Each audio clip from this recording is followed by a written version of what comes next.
Hey guys, it's Mr. Sheeline. Here's another video to help you out when it comes to solving and balancing out equations when they start from written form.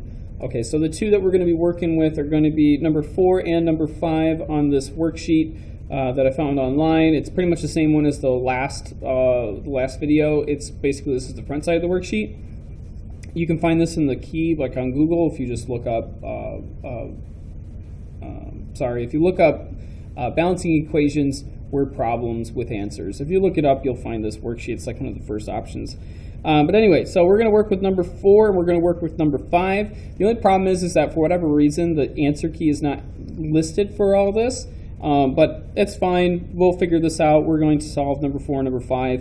And I want to focus on number 4 and number 5 specifically because here we've got, it looks like when crystalline sugar here is going to be burned in oxygen, carbon dioxide and water vapor are going to be formed.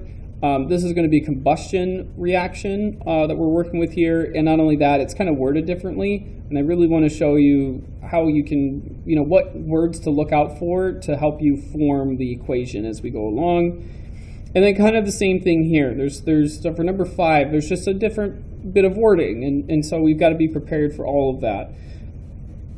So let's zoom in and just start looking at number 4. So it's going to be the same format. We're going to start with this worksheet here, and we're going to move on to the blue here when we go to balance it out, because we probably will have to balance these out. Okay, most likely.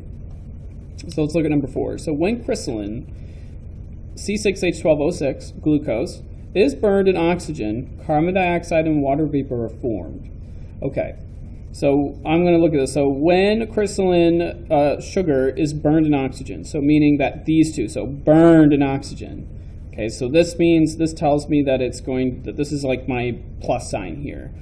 Okay, so it'll be like C6H12O6. Oh shoot, that is yikes. Here, let me change that. That 6 is way too big. Sorry about that. O6 is burned in oxygen. So it means that oxygen is part of the reaction. And remember, oxygen is a diatom here. Okay, so it's a big old D right there. There's O2 is burned in oxygen. And then carbon dioxide and water are formed. So this tells me that these guys right here are my products.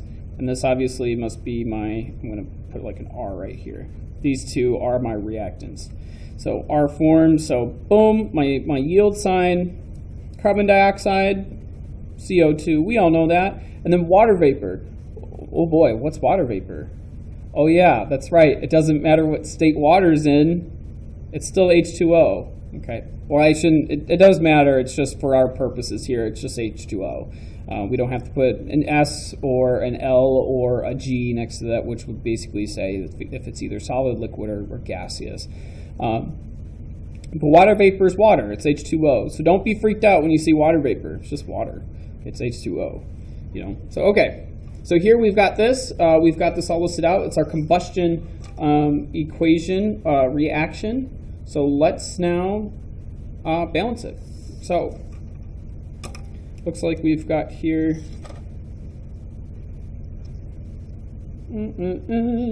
C. Oop. Let's put a little line there and zoom out just a smidgen more. Okay, C6H12O6 is going to burn in oxygen, which is O2, which then produces CO2 and water. Okay, so let's just do this. So element, got my T-chart, element, number of atoms on reactant, and the number of atoms on products. I almost drew an R. So we're working with carbon, hydrogen, and oxygen. No mas. So on reactant side, looks like we've got 6 carbon, we've got 12 hydrogen, and we've got a whole lot of oxygen. It's going to be 6 here, 2 here, so that's going to be 8. Over on this side, we've got 1 carbon, and it looks like we've got 3 oxygen and then 2 hydrogen. Count them, 2 hydrogen.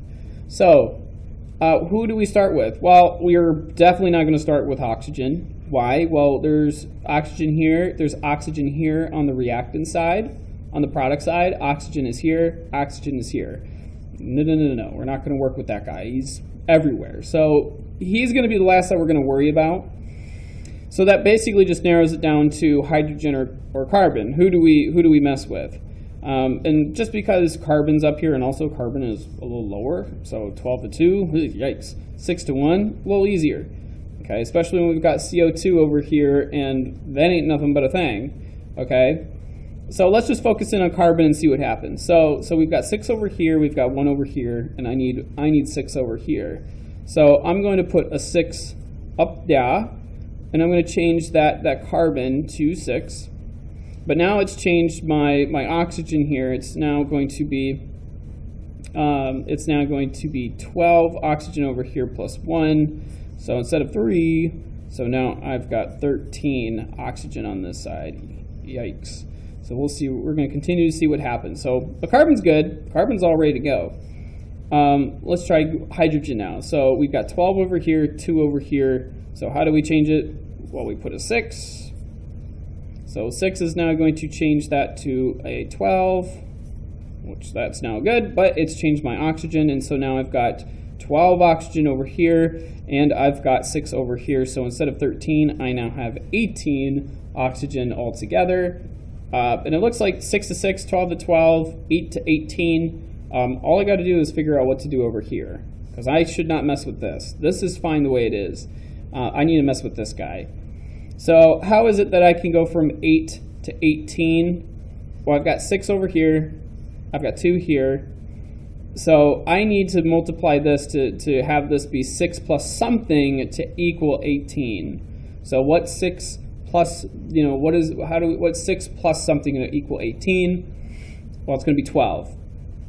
So I need 6 plus 12. So how do I get 12 here? Boom. And that's going to change that to, that's going to be 12 plus 6. That's 18. And I'm good to go.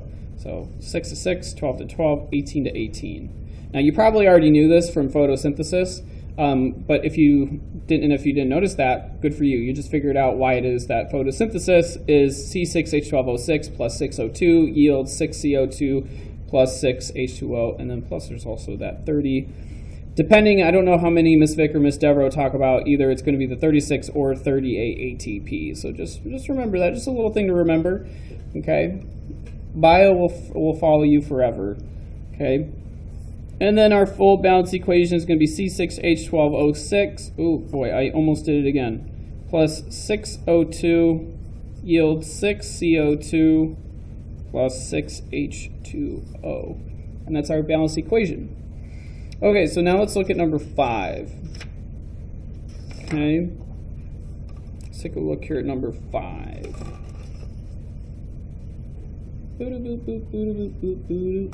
Okay, calcium carbonate combines with hydrochloric acid to produce calcium, let's see what time we got, sorry, to produce calcium chloride, water, and carbon dioxide. So this is a busy dude.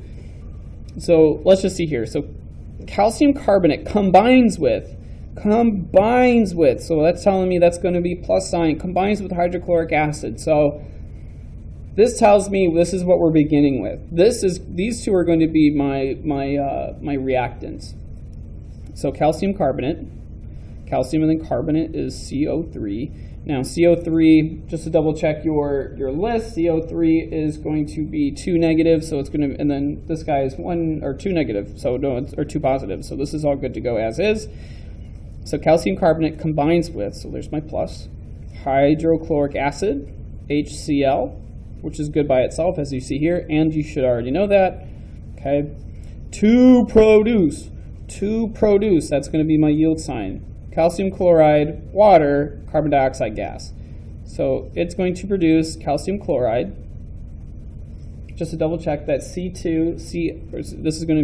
is 2 plus 1 negative. So this is actually going to be CaCl2. And water, which is H2O, and carbon dioxide, CO2. And just to double check, calcium carbonate, perfect. Combines with this guy, hydrochloric acid, perfect. produces. And then calcium chloride, water, H2O, carbon dioxide gas, CO2. Easy peasy. So let's now figure out if this guy needs to be balanced, which it probably does. So I'm starting with CaCO3 plus HCl, which yields CaCl2 plus H2O plus CO2. Here, I'm getting a whole bunch of messages. Let me just check my messages real quick, guys. Sorry. Let's see, do I have enough space here? Let me get that. Yeah, right there. Okay. Oh. Okay, there's really nothing. Okay. So let's break this guy down. And I'm going to leave a lot of space on my T-chart because I might need a lot of space. So number of atoms on product side, number of atoms on reactant side. We're working with calcium, we're working with carbon, we're working with oxygen, hydrogen, and chlorine. So there's a lot of dudes in this little equation here. Yikes. Okay. So how many calcium? Looks like we've got 1 calcium. Okay, how many carbon? It looks like we've got just 1 carbon. We've got just 3 oxygen, 1 hydrogen, and 1 chlorine. Let's see what we got here on product side. Calcium, still 1. Chlorine though, ooh, chlorine's 2. Okay. Hydrogen, looks like hydrogen's going to be 2. And then oxygen is going to be, he's a little busy over here. Oxygen is, but he's still good. It's still going to be 3. And then carbon, it looks like just 1. Okay, so, and I know these are not exactly straight over, but hopefully we won't get too confused. So it looks like here, pretty much everyone's good to go, except for hydrogen and chlorine. And I think it's pretty obvious just looking at this what we have to do. This is actually a super easy one. I don't have to be Dora here, and I don't have to lead you to the answer, right? Again, because you should be able to see it. We've got calcium, that's good. Carbon is good. Oxygen, yikes, is good. Hydrogen and chlorine, though, both need to be 2. Both of them are already 2 on this side. And on the reactant side, here are both of them ready to go. Both of them willing and able to have 2 as their coefficient. So let's just do that. Let's stick a 2 there and see what happens. Boom. It's solved. So your full balanced equation is going to be CaCO3 plus 2 molecules of hydrochloric acid yields to 1 formula unit of calcium chloride, 1 molecule of water, and 1 molecule of carbon dioxide gas. And we have our balanced equation. And it's good to go. So don't be too freaked out when you see these word problems. Look for those specific words. Look for those words like burned in, reacts with, to produce, are formed. Okay? Look for those words. Imagine, picture it in your brain, and try to maybe even just start writing it out. See what makes sense. It takes practice. It's not just something that you look at and all of a sudden you immediately know. It takes practice. So hopefully, again, this helps you. Hopefully this new set of language, this different set of language helps you. If you still have questions, make sure you ask me. If not, then I'll see you in the next one. Thanks for watching, guys.